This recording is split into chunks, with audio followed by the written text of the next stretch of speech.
Júlia, Bom bem-vinda, dia, Júlia. Tudo obrigada. bem? Tudo bem, e você?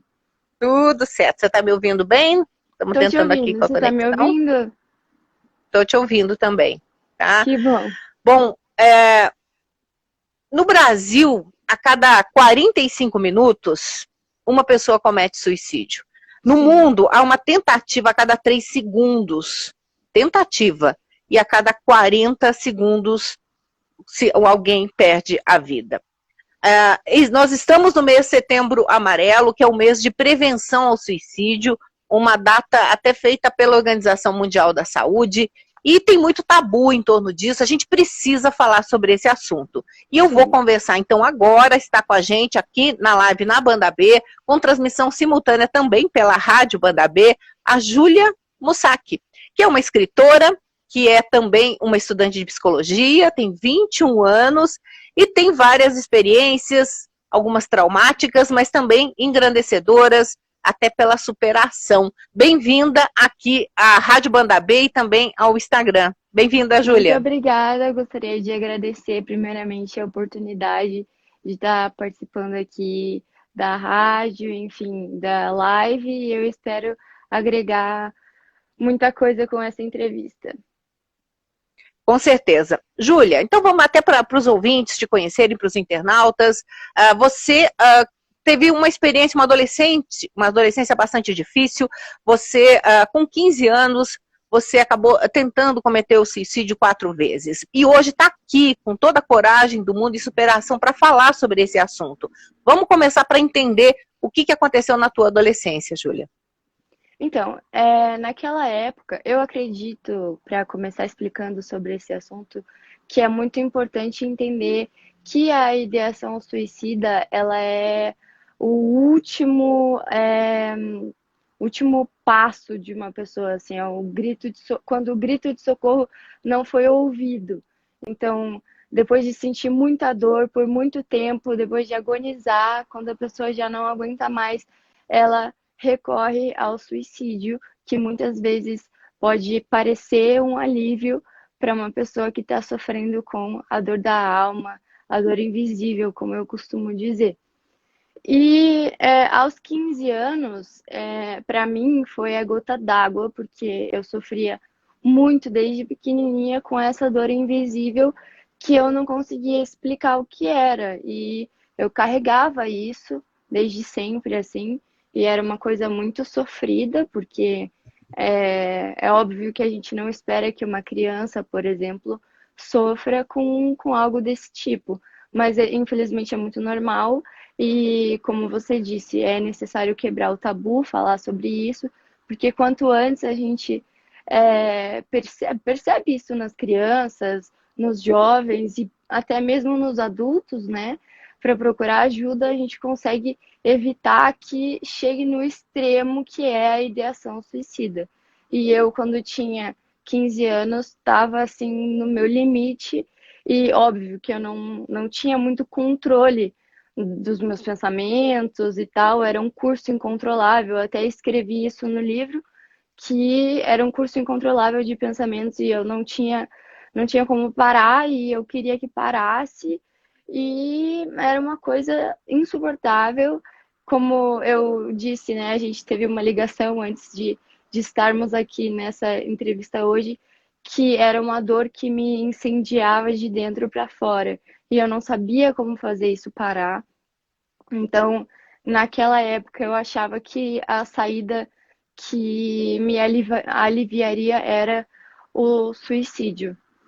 Mas A eu. pessoa que passa, quando passa isso pela cabeça, Júlia, você acorda decidida? Então, hoje eu vou tirar minha vida ou não? Como é que é esse processo? Eu acho que ninguém escolhe assim, bom dia, mundo, hoje vou tirar a minha vida. Eu acho que é uma coisa, como eu te disse, é uma dor que ela começa aos poucos e ela para muitas pessoas é muito sutil.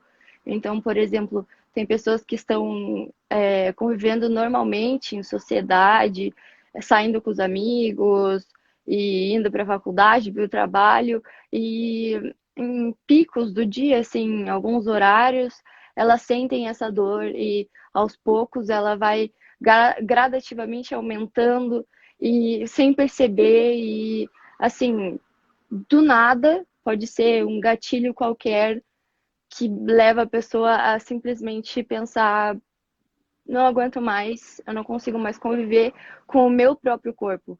E agora cheguei no ponto que eu queria chegar, que é muito difícil mesmo você se olhar no espelho e pensar, eu não consigo viver no meu próprio corpo. E uma coisa que é extremamente fundamental e importante é você gostar e conseguir conviver com o seu próprio corpo e com a sua cabeça, com a sua mente. Se você não consegue lidar com isso é preocupante, isso é muito sério. E por isso que eu digo, como é gradativo, é muito importante quebrar o tabu em cima disso, porque as pessoas ainda têm vergonha de procurar ajuda, vergonha de ir para terapia, vergonha de ir ao psiquiatra, vergonha de admitir que toma remédio. E isso é um absurdo que a nossa sociedade ainda tenha tabu em cima disso. Porque doenças mentais doem tanto quanto qualquer outra doença. Não é só porque você não consegue ver que ela não machuca. Com certeza. Você criou uma estratégia para conseguir sair disso.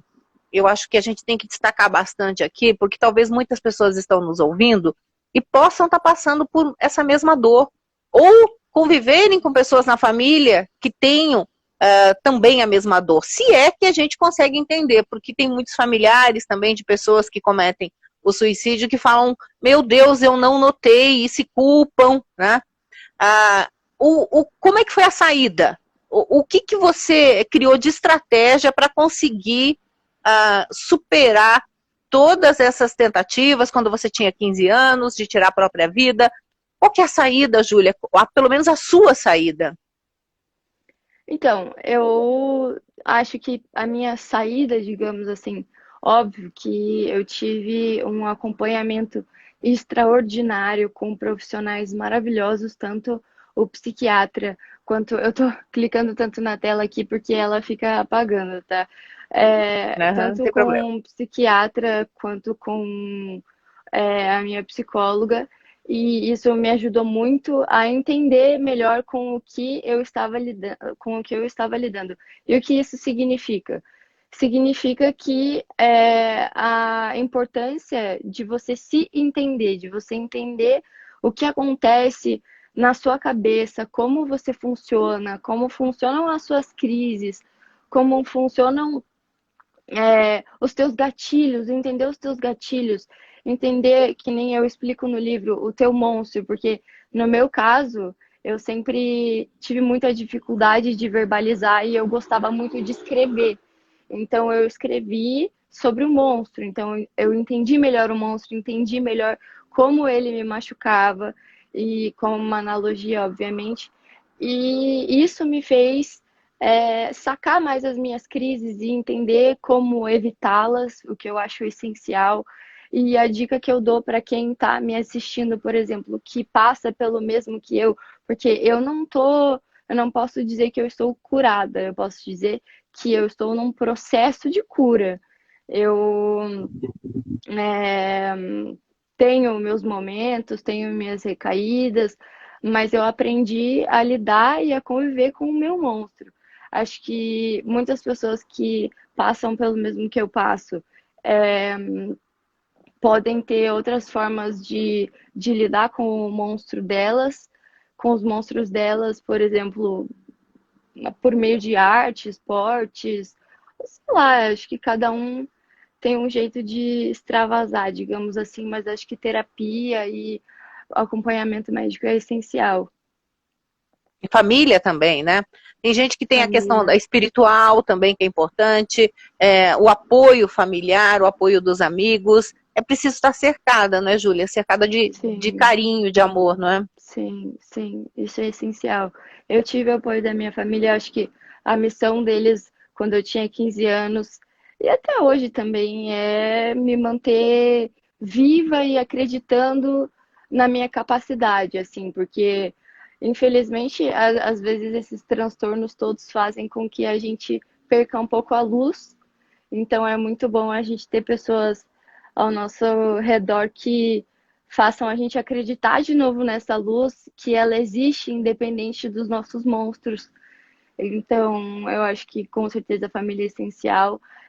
Infelizmente, muitas pessoas sofrem também, além dos transtornos, com familiares que têm preconceito com os problemas dessas pessoas. E aí entramos em outro tipo de discussão de, ai, a família não aceita que a pessoa vá se tratar, enfim, busque ajuda, e isso é inadmissível.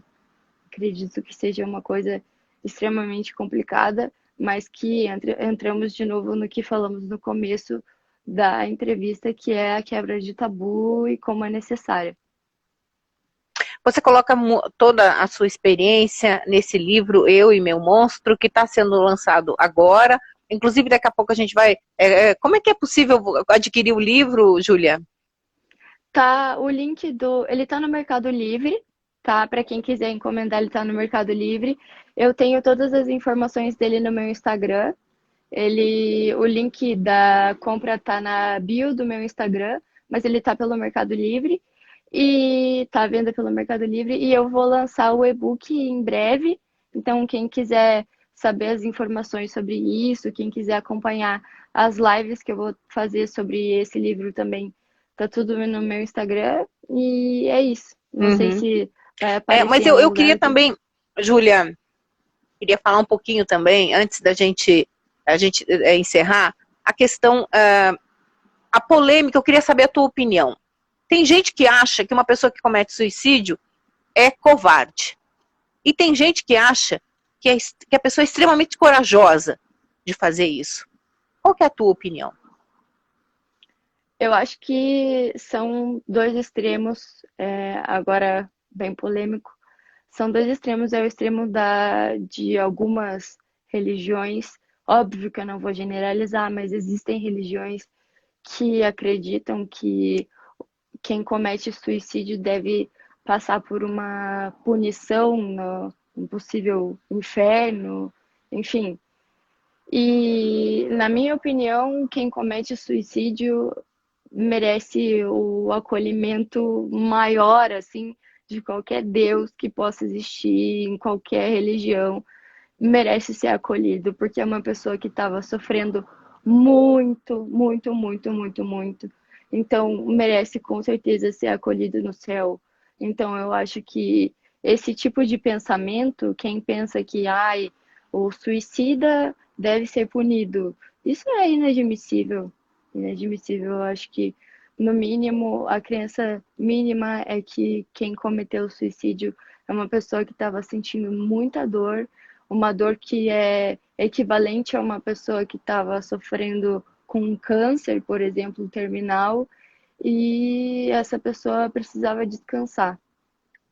Óbvio que Às vezes a família, quando acompanha uma doença terminal, tudo, ela consegue entender, olha, por mais que seja difícil, ele está com câncer, aí ele não conseguiu superar a doença, ele faleceu, agora o transtorno mental, que pode levar a um suicídio, aí às vezes pega de surpresa, né? Será que existem sim, sinais, Júlia? Dá para notar? Depende de cada caso, é claro, né? Mas no caso, no seu caso, a sua família percebia alguns sinais? sim, percebia, percebia. Percebia porque eu fiquei muito, muito triste, assim, de não querer sair do quarto. E eu tinha crises muito violentas de me machucar, assim. E nesse processo também, nas tentativas de suicídio, isso foi o ápice, assim, para eles entenderem que eu realmente precisava de ajuda. E eu faço um link também para o que a gente comentou agora sobre o suicida que merece ir para o céu. Eu acredito que o que a gente puder fazer para manter essas pessoas vivas, a gente precisa fazer, isso é necessário, e elas precisam ser compreendidas. E eu acho que esse extremo pode ser evitado se as pessoas se informarem mais, se as pessoas entenderem o que se trata, como são crises de pessoas que chegam a esse extremo. Por exemplo, as minhas crises sempre foram horríveis, por isso que eu tomei a iniciativa do livro, para, assim, escancarar tudo que eu vivi, justamente para que as pessoas pudessem se conscientizar de que isso é muito grave, isso é realmente uma coisa que está presente na nossa sociedade, nas pessoas mais próximas, e a gente nem imagina, mas pode ser evitado, e cabe a nós impedir essas pessoas de perderem a vida por uma dor invisível que a gente pode estender a mão e tentar compreender. Estender a mão. E é isso que você está fazendo, né, Júlia? Até quero encerrar com Sim. isso. A gente está te ouvindo e pensando por que que uma jovem de 21 anos se propõe a escrever um livro, a falar sobre isso publicamente. Por que que você está falando sobre esse assunto, que eu tenho certeza que é uma coisa até dolorida para você, da tua experiência? Eu escrevi o livro porque eu acredito de verdade que é o meu propósito. Se eu tenho a oportunidade de escrever e principalmente de ter criado um personagem tão representativo que é o monstro, para fazer uma analogia aos transtornos mentais e, enfim, ele é a ponte de identificação entre a minha história e tantas outras pessoas. E também eu acho que muito importante o papel dele para que outras pessoas que não fazem ideia o que eu passei ou o que outras pessoas com doenças mentais passam, possam pegar esse livro e, através do monstro, entender um pouco mais do que eu tô falando, o que é isso, o que é essa doença, como que funciona isso.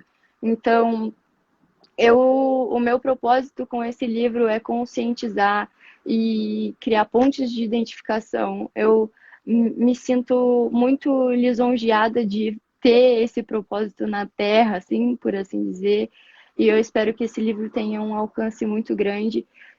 Espero também que as pessoas que tiverem acesso e precisarem falar comigo sobre qualquer coisa, eu vou estar sempre disponível, porque é para isso que eu tô aqui. Olha, a gente só tem a agradecer a tua participação, a tua disposição de falar desse assunto tão importante. Então fica aqui a dica para os nossos ouvintes, para os nossos internautas. Eu e meu livro, o Eu e meu livro que monstro. a Júlia Musaki escreveu. Eu e meu livro, eu e meu monstro. É o livro que a Júlia Musaki fez, está no Mercado Livre, e eu agradeço muito a sua participação. Obrigada, Eu que Júlia. agradeço. Obrigada. Obrigada, Tchau. gente. Um bom dia a todos, e a gente vai trazer mais informações, inclusive links, no portal Banda B.